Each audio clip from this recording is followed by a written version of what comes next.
I am Pastor James Angelman from Kampala, Uganda, and today I'm going to share about the greatest commandment of God is love, part 3. The greatest commandments of God is love, part 3. The gospel of the Lord Jesus Christ is the gospel of love, and it goes to the city or to the house of peace. Jesus' gospel is based on God's commandments, which are the commandments of love.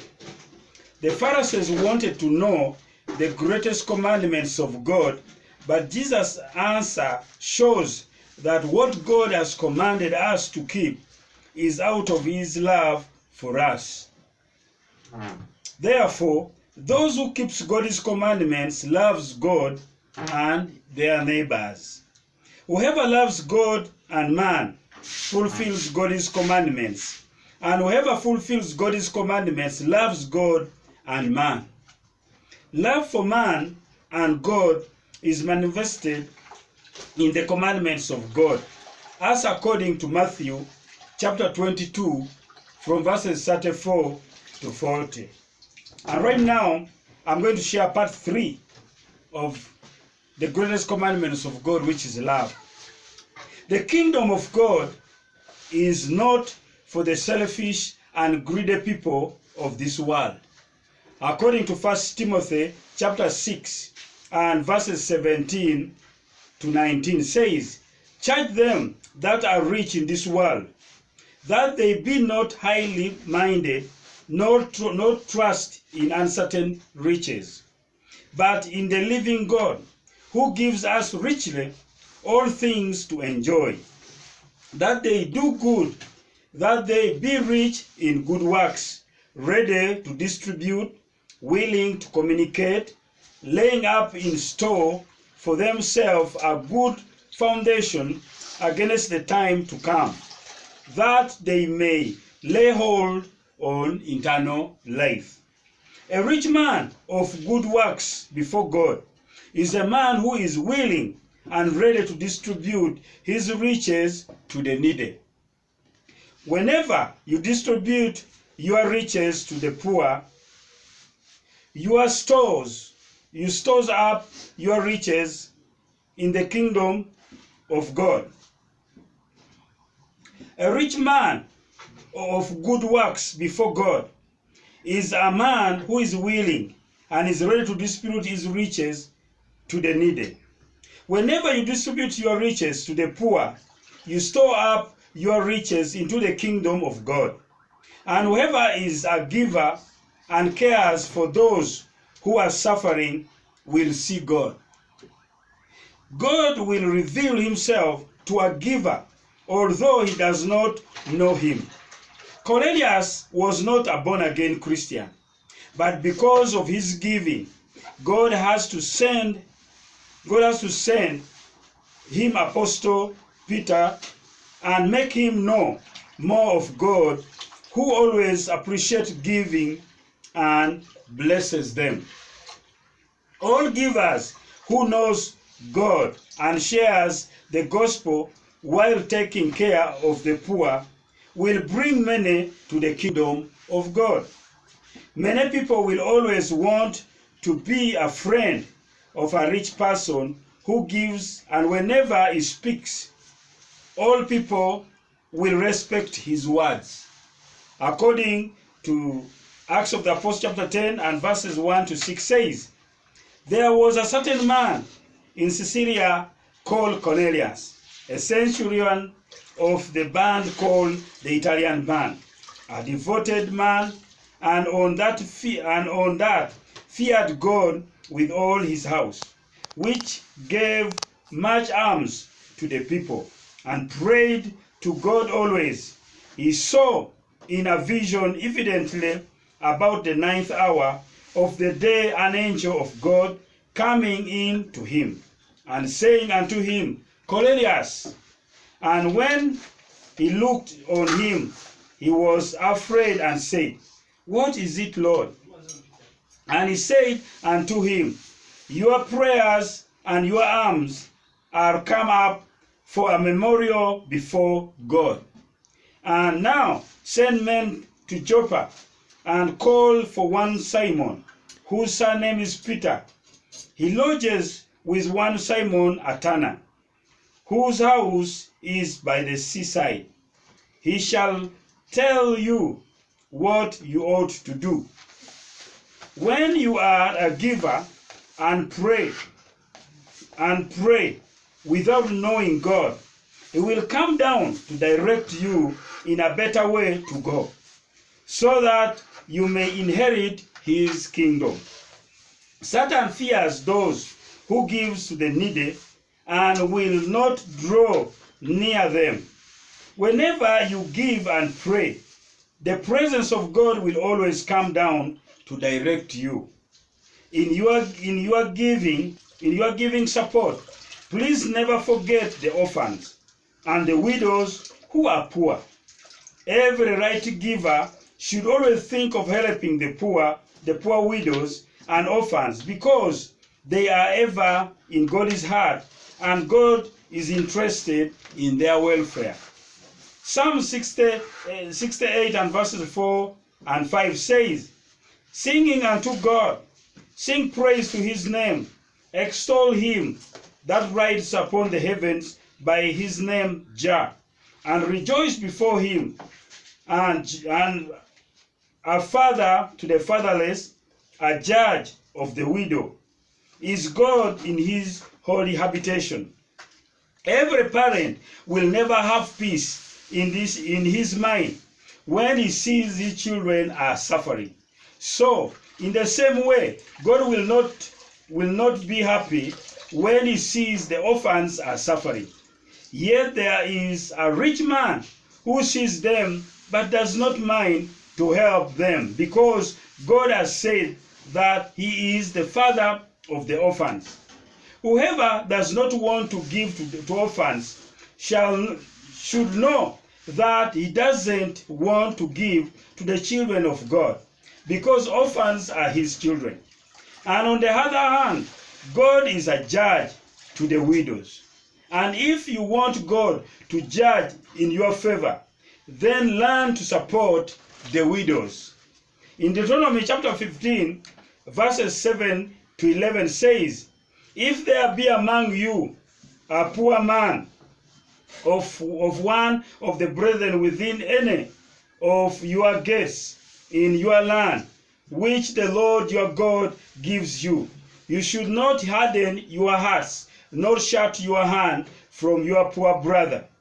But you shall open your hand wide unto him, and shall surely lend him sufficient for his need, in that which he wants. Beware that there be no a thought in your wicked heart, saying, The seventh year, the year of release, is at hand, and your eye be evil against your poor brother, and you give him naught, and he cries unto the Lord against you, and it will be sin unto you. You shall surely give him, and your heart shall not be grieved when you give unto him. Because that for this thing the Lord your God shall bless you in all your works, and in all that you put your hands unto. For the poor shall never cease out of the land. Therefore I command you, saying, You shall open your hands wide unto your brother, to your poor, and to your needy in the land. When you are giving to the poor person, the scripture says that we should give them sufficient amount according to their wants. Because whenever a poor person cries to the Lord about his needs, then his cry will make a rich man to become a sinner before the Lord, when the rich man refuses to help him. And that is why many rich people has been judged by God. Any rich person will become poor if he does not give to the poor people. Never give only to your brethren, but also support the strangers who are among you. In Leviticus chapter 19 and verses 33 to 36 says, and the stranger sojourn with you in your land. You shall not vex him, but the stranger that dwell with you shall be unto you as one born among you, and you shall love him as yourself. For you were strangers in the land of Egypt. I am the Lord your God. You shall do no unrighteousness in judgment, in metiard, in weight, in measure, just balances, just weight, a just ephah, and a just hin shall you have. I am the Lord your God, which brought you out of the land of Egypt. God's will is for us. God's will for us is to love everyone equally, irrespective of tribe or race, color or education, foreign or native.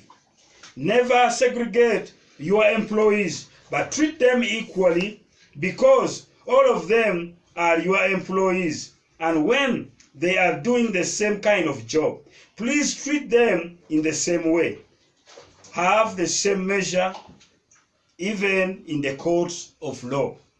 Deuteronomy 26 and verses 12 to 13 says, when you have made an end of tithing, all the tithes of your increase the third year, which is the year of tithing, and has given it unto the Levites, the strangers, the fatherless, and the widows, that they may eat within your gates and be filled.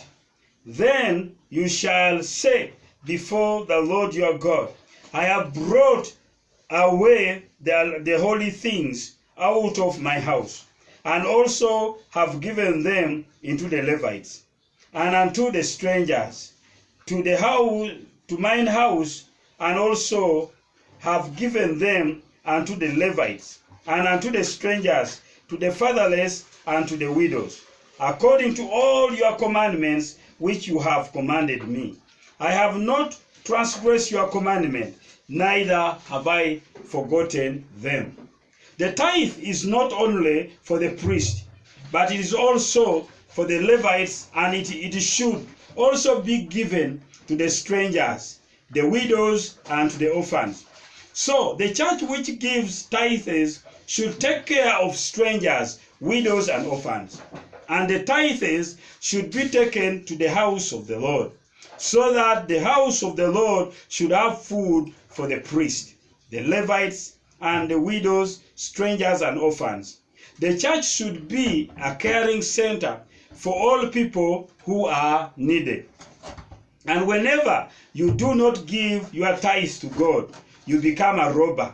And a robber has not part in the kingdom of God. A tithe is God's portion for the priest, Levites, strangers, widows, and orphans.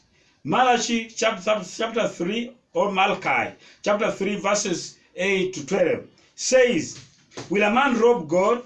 Yet you have robbed me. But you say, wherein have we robbed you? In tithing and offerings. You are cursed with a curse. For you have robbed me, even this whole nation.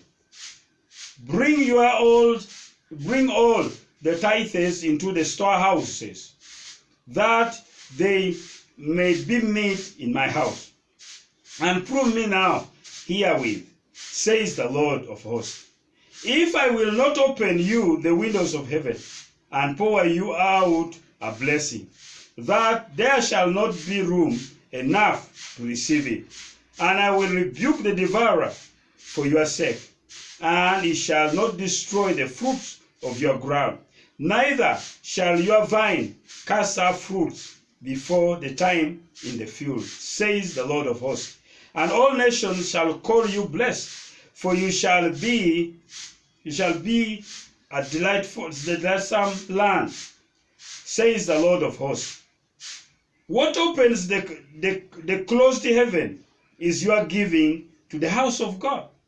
The offerings and tithes you gives in the hands of the true servants of God makes the Lord to open up for you his stores of blessings.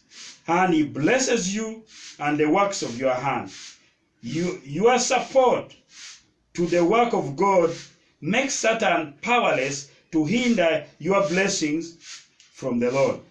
Satan will play around with those who does not give their tithes and offerings to God, but he could not touch a giver to God. The door of blessings which Satan cannot close is a door of someone who offers and tithe to the house of the living God. May God bless you so much in Jesus' mighty name.